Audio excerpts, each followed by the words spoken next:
Right now we have one problem. So if I play as the server, for example, and actually let's play as a client. So if I play as the client, and here you can see me on the, try to take a look at me here on the server one. So you can see me here. You can see when I shoot and I switch weapon. So if I just shoot and switch weapon, you can see I can actually shoot the weapon still on the ground and the muzzle flash is beside my leg. You can see it looks very weird. I can actually shoot my weapon and change, and it looks like this, and it's all like bugged out.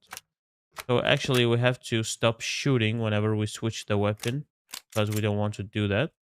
So let's go ahead and close this down. And the first thing I want to do here in the shoot weapon, right now we're canceling the shoot weapon whenever we let go of the mouse button. However, I also want to cancel it whenever this is not true. So whenever we are reloading or equipping a new weapon or we go to the unarmed state, I actually want to stop shooting. So let's copy this one, paste it, and let's connect it with this one here. Let me just push this a bit away.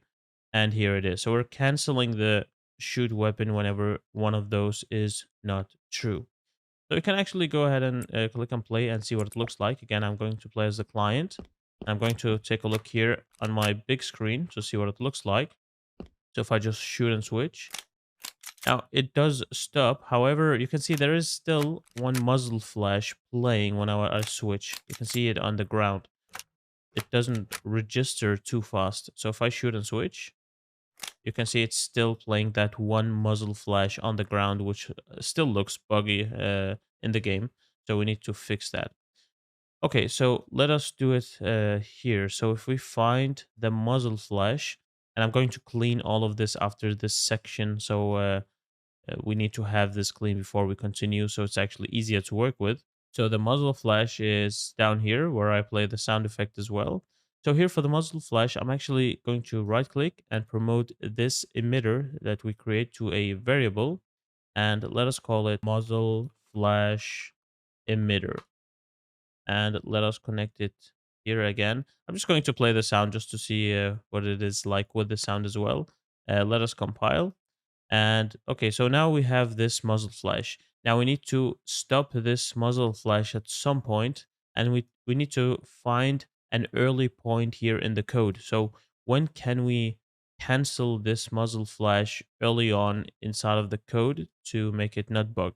So maybe when we are equipping the weapon.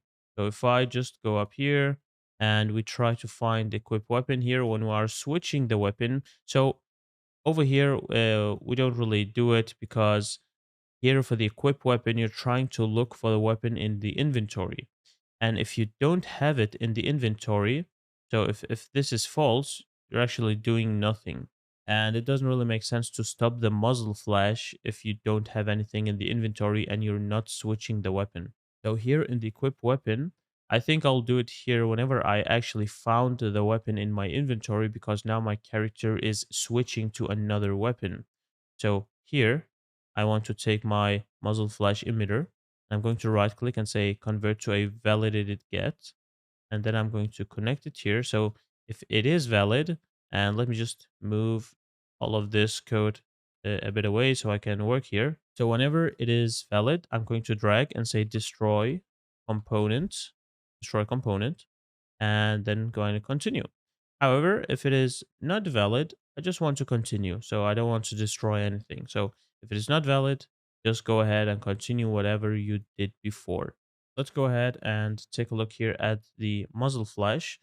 So what I'm going to do is I'm going to take this here, copy it, and I'm also going to, and before I do that actually, here we can also say that you can't do this whenever you are equipping the weapon. So whenever you are equipping it up here, when we say set equipping weapon is equipping weapon, we need to stop shooting as well. So if I just take this is equipping weapon, if I can find it here, this one, and I can take it and place it here, and again, write not boolean, and I can connect it. So if you are not equipping the weapon as well, you can go ahead and shoot.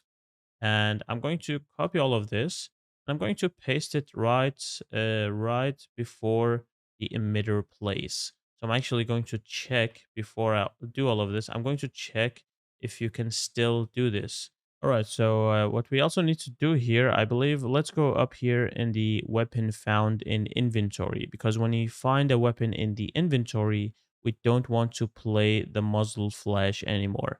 So here we can also check before we play the emitter and we can avoid it. We can take this weapon found in inventory and put it here, get it here. And also I set it to replicate it. So it was not replicated. I set it to replicate it because remember now we are on the client. We're in the multicast and this is also used by the client. So you have to replicate the variable in order for the client to know what we're talking about.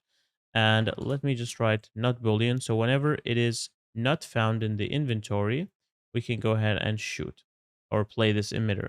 However, if it is found in the inventory, and I think this is a lifesaver for us because it is playing early on whenever we are switching the weapon. This is the first variable that's getting changed. So it is catching this early on and it will not play the muzzle flash, hopefully. So let's test. We need to test constantly because we don't really know before we test. So let's play as the server right now. And here as actually let's play as the client. So as the client up here, let me play. And now I'm going to take a look here on my server again. And if I shoot up here as the client and I switch, and I try to do that a couple of times, and that was it. So there are a lot of checks that we are doing, and this is necessary to not play that buggy effect. Now it's not really affecting the game, however it's still affecting it visually and not really you're not affecting the damage or anything because this is actually not played. This is stopped early on, so we're actually not damaging the player. Remember, we're creating the player damage after the line trace.